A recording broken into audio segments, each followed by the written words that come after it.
Hi, I'm Ayoub, executive producer at 343. And this year at E3, we're really excited to announce Halo Anniversary to the world. We wanted to give an example of campaign, so we used Silent Cartographer to really highlight some of the exciting features we're developing for the game. And now we want to share this with the rest of the world. So this is really your chance to get a behind-the-scenes peek at what we're doing with Halo Anniversary. Hope you enjoy.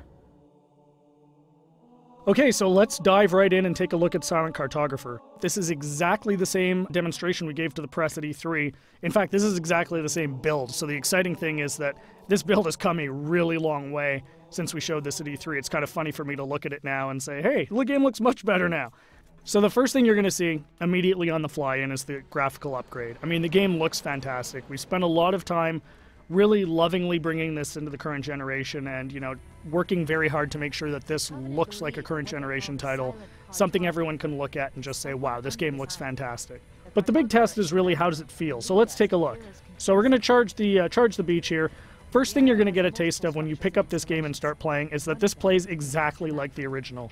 That was a core development principle for us, is this game needed to play exactly the way it did 10 years ago. I mean, this is the game that launched a generation of shooters, so we had to make sure that that feeling was identical to that experience that everybody remembered 10 years ago, because this is really a gift to the fans. This is a way to relive the experience of playing Halo 1 for the first time, so we really wanted to make sure it was identical.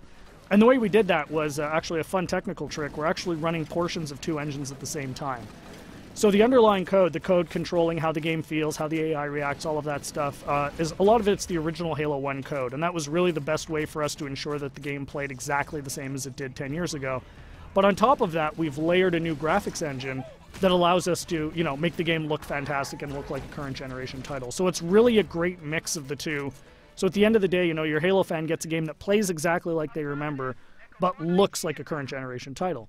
We get some other benefits from this as well. You know, as I said earlier, and I say this all the time, the primary goal for this game is to make sure Halo fans can relive the experience of what it was like to play 10 years ago.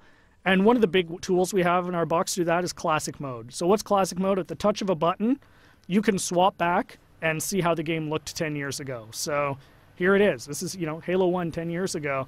And it's really a magical feature for Halo fans, because this just lets you go back in time and see exactly how this game looked 10 years ago. But the fun part is you can come back at any time. So Classic Mode gives you the ability to go back and forth whenever you want at the campaign. So one of the things that's fun to do is get out to a spot like this that, you know, just looks beautiful. You've got the water, the sun reflecting over it, the Halo ring in the background, and say, hey, what did this look like 10 years ago?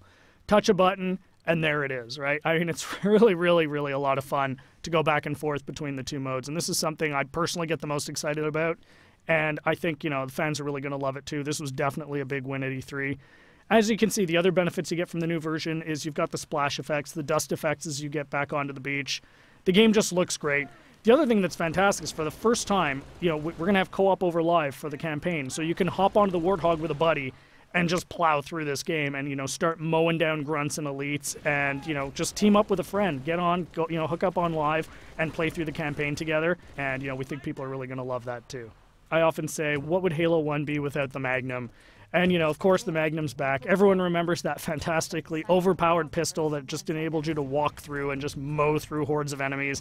Tremendous amount of fun. So, you know, we're excited to bring that back as well. Again, you know, you can see the game plays exactly the same as it did. Cannot highlight that enough. That was really, really important for us to make sure that this game played the same as it did, because this is really an iconic game. This is the game that convinced a lot of people, myself included, that you could actually have a fun first-person shooter experience on the console. I mean, I was a hardcore PC shooter guy, you know, who said you're never going to make a game on the console that is going to, you know, make me want to play. And this is the game that changed my, you know, my impression of it.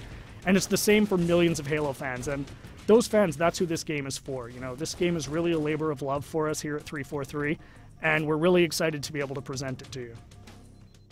So there's your sneak peek of Silent Cartographer. Really just the tip of the iceberg. We've got a lot more features we're going to announce as we get closer to launch. Come to Halo Fest at the end of August and see the whole game in action. See you then.